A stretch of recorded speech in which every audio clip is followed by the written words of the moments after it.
Yeah, you learn English. Which one is cold, here or Denmark?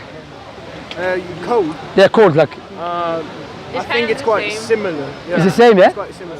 Yeah, okay. So why you loyal? Do you believe in God? Yes. Yeah. Okay. A little bit. A little bit. You believe God, there is a creator for the universe. Yeah. Are you Christians, by the way? Or just believe in God? I'm Muslim. You're Muslim, alhamdulillah. You're Muslim there as well, alhamdulillah. Where are you? I'm Christian. You're Christian. And what country are you from? Turkey. Turkey, yes. Was it Kurdish? You're Kurdish, Turkey. What is Kurdish for? Al-Kurdish, sorry. You know what it means? He's surprised, bro. Where are you from? Turkey. This is Turkey, mashallah. What I was going to say, so there's many of you here, but what do you know about Islam? Other than this, that we go kill innocent people, which is not true. No. Almost nothing. Okay, we as Muslims, we believe in God, okay? And sorry for taking your time. Thank you for giving me your time. No, we're supposed to stay here, so it's fine. Okay, thank you for it. So, alhamdulillah. So I'm going to speak longer then. So we as Muslims, we believe in God. Okay, we believe there is a creator for this tremendous, beautiful universe. And we believe based upon the creator's mercy and justice and wisdom, he chose people amongst us to teach us our purpose of life. Because the logic dictates no one knows our purpose except the one who made us. For example, phone again. If I make a phone and no one made a phone before me, no one will come to know why I made a phone except me, because I'm the first person to make a phone. Likewise, if we establish as a creator, which there's not any doubt, this tremendous universe indicate must be creator. Okay? So therefore logic dictates we should go back to him and he will tell us our purpose of life. That's why the creator chose prophets and messengers. The likes of Moses, Jesus, Abraham. Are you familiar with these names? Yeah. Jacob, Isaiah, and the last of them is Prophet Muhammad. And we in God, because God is the most wise, and we can see clearly the manifestation of the effects of the wisdom of the creator. For example, we have a teeth in our mouth. Why? Before we eat, we have to chew food. So if we just evolution, how come all of us we have teeth in our mouth? One of us has have a teeth in his head or teeth in your feet. Likewise, we have a nose next to our mouth. Why? Before you eat, you smell food. Imagine your nose was here and your mouth is here. You start working out, you know, like a gym. But look, you have eyebrows above your eyes. Why? Because the sweat contains the salt. If it keeps going to your eye, it will damage it. You have a joint in your elbows. Why? In order for us to give and take and to eat. So that indicates, that's why in the Quran Allah said, within yourselves there is a signs for the existence of the creator. So we should be grateful to him. So when the creator chose prophets and messengers, based upon his wisdom, he gave them something that differentiated them from the rest of the people. Because some people will claim to be a prophet of God, but they are liars. You with me? Okay? They are liars. So how do you know true prophet and a false prophet? True prophets, let me ask you this question before I carry on, because I want to make sure you with me. Who knows the future in detail? Allah. Except God, yeah. Logically speaking, God. Like if I make a phone, no one knows about the phone in detail except me. You understand? So no one knows about this creation except God. You understand? So now the prophets, they prophesy about the future. I will give you some prophecies and I want to reflect upon it, which Prophet Muhammad said.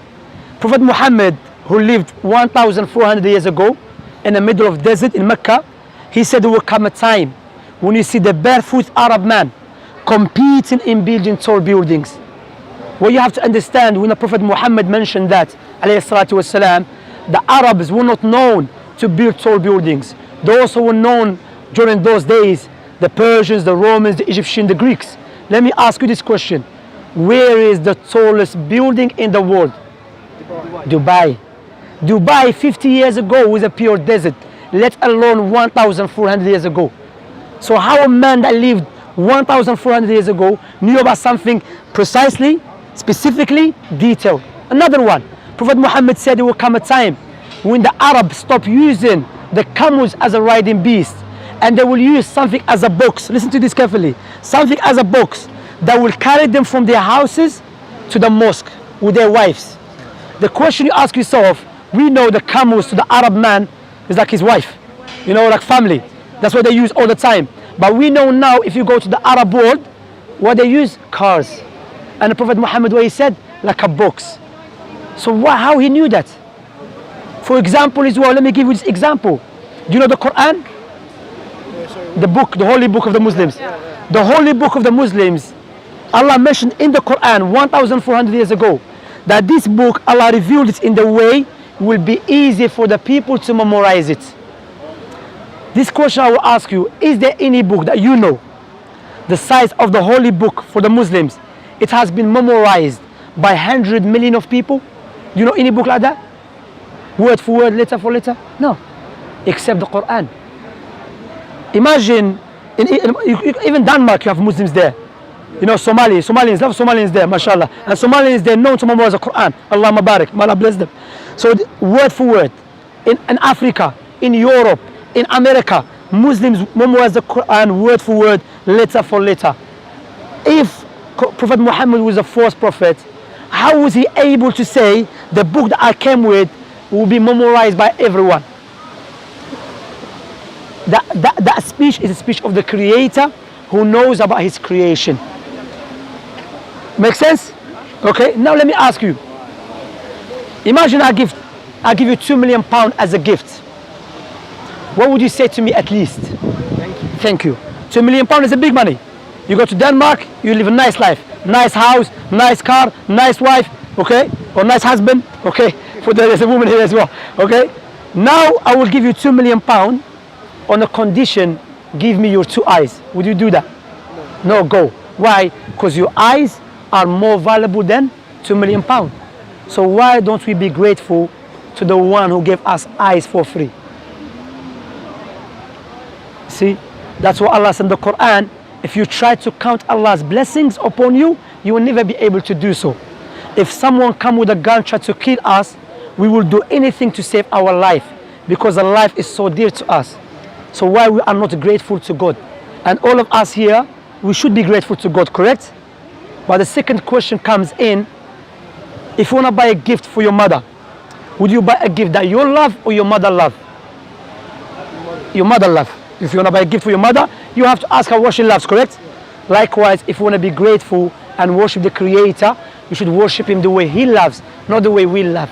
Why? Because the way we love is subjective. The way He loves is objective. That's what Islam is based upon.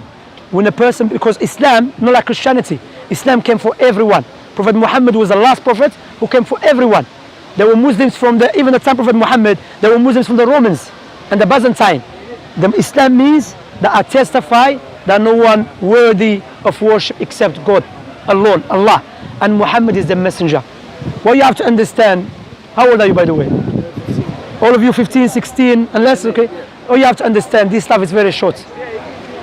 Regardless how old you are, one day you have to live this life. And we're going to die. And you'll be inside the grave by yourself. All of you friends here, they're not going to come with you inside the grave. All of us, I'm going to be inside the grave by myself. So we have to prepare ourselves for that day.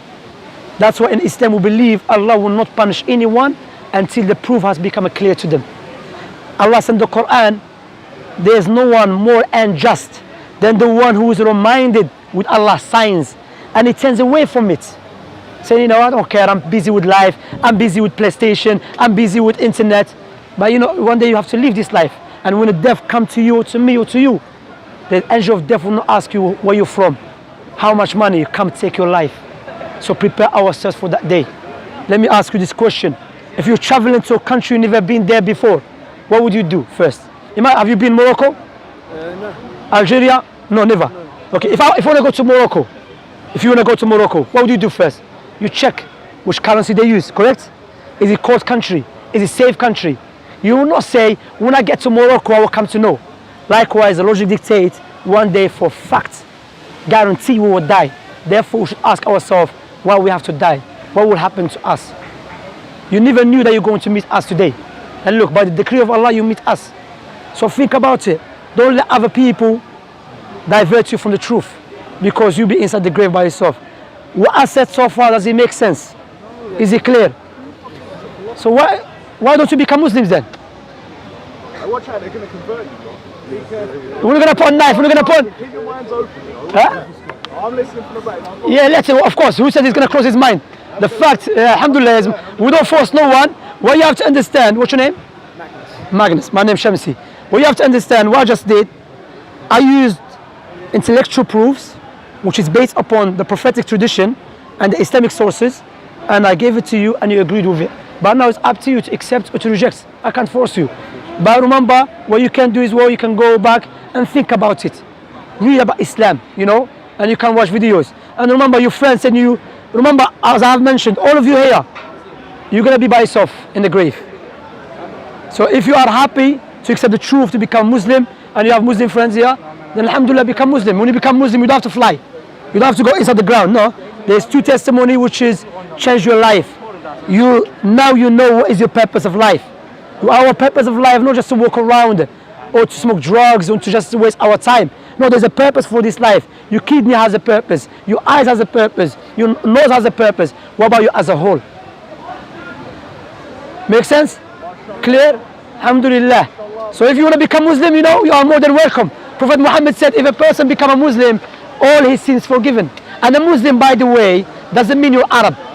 Okay? Because there's more Muslims who are non-Arabs than Arabs. You know? Muslim mean to submit yourself to God. Because I believe if I was alive at the time of Jesus, the only way to get to God by following Jesus' teaching. Because Jesus was the way to God. Before Jesus was Moses. Now the last prophet is Muhammad, who I just showed you with the clear proofs that this man must be prophet of God. The fact that prophesies about many things, and the book he came with, which is a guidance for mankind. Do you have any questions? You can feel free. No.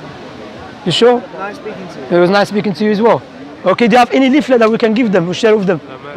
Makan. Anyway, you can check our channel. By the way, this will be like in DUS Dawah channel. So you can check it. We're not going to edit nothing. Okay, DUS Dawah. Even the other brothers recording as well on YouTube. So you can have many videos of mine there, teaching the people about Islam. And you give them da'wah as well. What? You don't know even da'wah, miskin. You have to learn about Islam. Do you know about Islam? Yeah. So teach them. Shy. What's your name? Serka, mashallah, mashallah. So when you're not going back? Sorry. When you're not going back to Denmark? Yeah. When? Oh, when? Tuesday. 1st of October. The 1st of October, yeah? Okay, good. So, it's very nice talking to you. You too. And thank you for giving me your time. And as I've mentioned, hopefully we'll see you soon. Maybe we'll see you another time. Maybe I'm going to come to Denmark. We never know. Maybe I'll come. Huh? Inshallah, we go there. All right? But if anyone wants to accept Islam, you're more than welcome. If it makes sense. You want to become Muslim? I think I'm not like I'm not like religion. Yeah, but you know? if it makes sense to you, you should accept it. It makes sense, and I understand that you are. Sorry, I'm bad at English. No problem. I understand you, but I think that people should do what makes them happy. Correct. And I'm not saying that it won't make me happy, but I'm happy. The way you are. Yeah. But what you have to understand, happiness is not because you eat or you smile. The true happiness when you are grateful to your God. But you've been inspiring me. All right, thank you very much. So you can, inshallah, you can read more. I think the Baba has some leaflets here. Thank you very much. Look after yourself. Have a nice evening. Take care, yeah?